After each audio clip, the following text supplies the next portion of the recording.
काल एक नवलच झालं. माझे मिस्टरांना तिखट बिलकुलच आवडत नाही. पण काल मार्केटमध्ये गेल्यानंतर त्यांना ह्या अशा लाल-लाल मिरच्या दिसल्या आणि त्यांना मोह आवरला नाही. मग घेऊन आले. मी म्हटलं, "अहो तुम्हाला तर तिखट आवडत नाही. तुम्ही आणल्या कशासाठी?" तर ते म्हणतायत, "तुला आवडतं ना आणि तू व्हिडिओ पण बनवतेस, मग बनव याचा काहीतरी व्हिडिओ."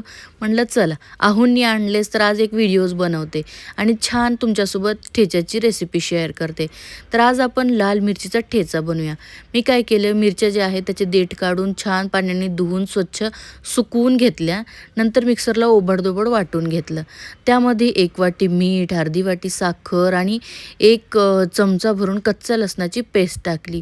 आता लसूण इथं भरपूर घ्यायचं आहे. आता 1 वाटी तेलामध्ये जिरे, मोहरी, मेथीदाणे आणि जो राहिलेला लसूण होता तो टाकायचा. त्याला छान असं लालसर होईपर्यंत परतून घ्यायचं. आता ही जी फोडणी आहे ती पूर्णपणे थंड करून घ्यायची. एकदम थंड झाली की ती आपल्या ठेच्यामध्ये टाकायची. झाला आपला ठेचा तयार. वर्षभर तुम्ही आरामात खाऊ शकता. 1 वर्ष टिकता आणि मस्त लागतो.